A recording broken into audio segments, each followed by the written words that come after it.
It's beer o'clock on Real Ale Craft Beer. Today we've got a beer from Moor Beer Company, and this is their Hoppiness crossover IPA at 6.5% ABV in a 440 milliliter can. I really like the can art on this one. Lots of hops. Established in 2007. Big fan. I'm a big fan of their brewery. Always have been.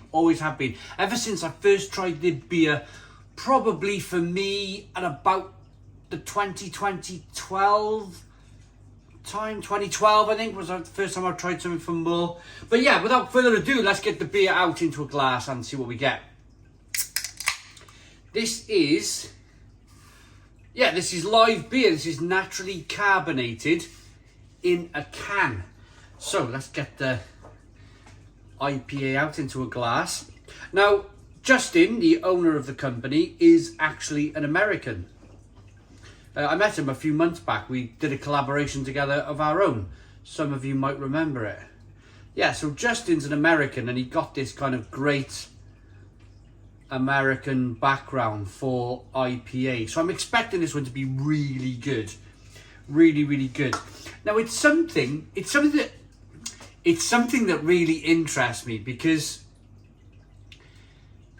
Justin's a massive fan of British ale. If you have a look at Moor Brewing Company's range of beers, you will see lots of pale ales, old ales, best bitters, lagers. He likes the traditional styles. I'm wondering, now I'm scratching my head a little bit, I am wondering if in the past, I must have done. But I am wondering, is this the first proper IPA I've had from Moor Beer Company? It may have been. I'm scratching my head. I can't really remember one over the last 10 years or so. We got a one finger white head. It's a hazy amber colour. Looks exactly like an American IPA. Hazy amber, slow moving carbonation. Let's get the aroma.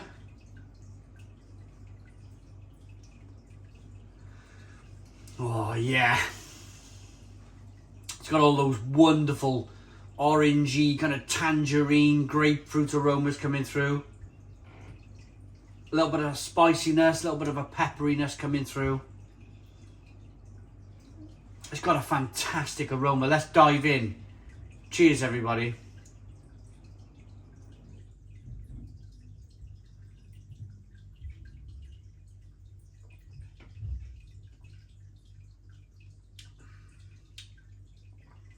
Oh. Yeah, I'm going to put that down. Stone the Crows. What a beer. What a fantastic beer. It's got a lovely, dare I say it, and I've not read the side of the can. I love to go into my beer reviews blind. I'm going to take a stab at why it's called a crossover IPA. I think it's got that kind of English, slightly earthy, malty backbone, combined with American hops. That's where I'm going with it. That's what I think is going on here. It's got a fantastic creamy, rich mouthfeel.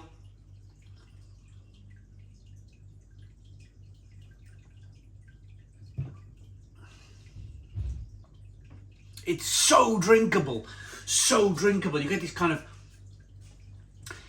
calm smoothness from the beer, natural smoothness from the beer, really clean water, really clean malts, really clean yeast, fantastic bitterness on the back end, a little bit of sweetness from that malt over there, lovely whack of bitterness on the back end. It's got fantastic balance to it.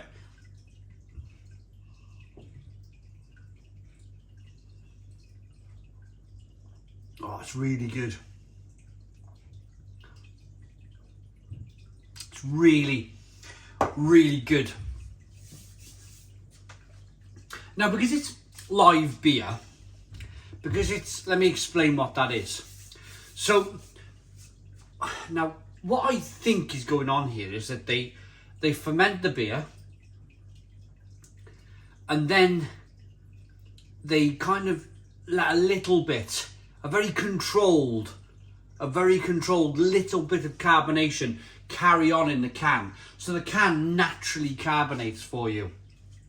In the world we're in, and I don't want to bore people too much, but in the world we're in, where everything went shooting up in price in 2022, one of the biggest things in beer was CO2. Was when breweries force carbonate, say, a can of beer, they're forcing carbonation into that can.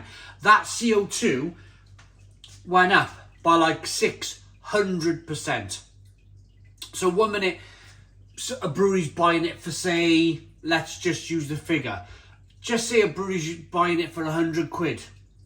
Next thing you know, it's something like 4 grand. And it's like, it went up crazily for a lot of brewers. So where I think, and I chatted with the guys at Moor, I think I had a conversation with Justin about it, and I asked him the question, are you kind of completely insulated from this kind of CO2? But he said, no, we're not completely insulated. We still use CO2 in some of the brewing processes. But it does help that we use this live beer in the can where the yeast does its job in the can a little bit and gives a bit of carbonation. And you get the carbonation, you definitely get it. Look at that beer as you rock it back and forth. You can see the carbonation chasing the head up the glass. It's a bit of an art, really.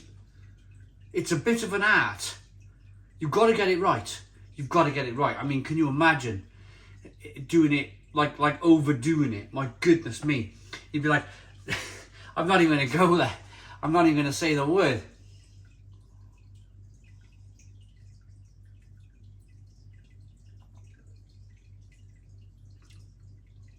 But it's lovely.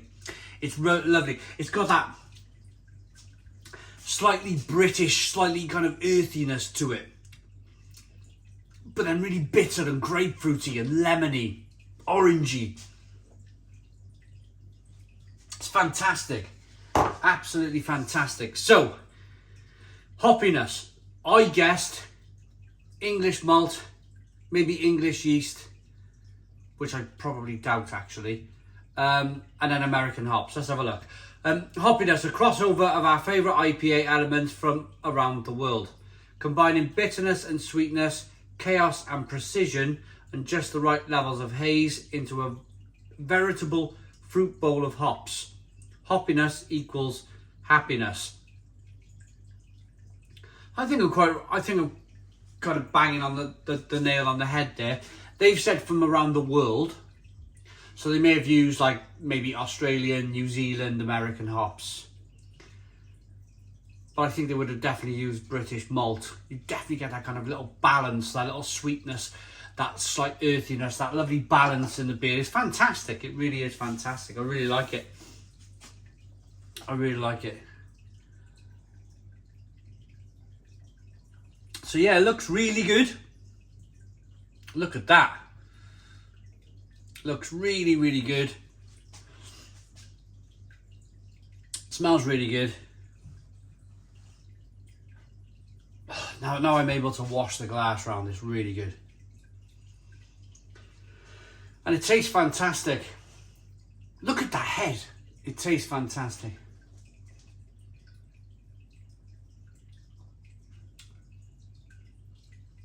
I really like it. I really like it. How many could I drink?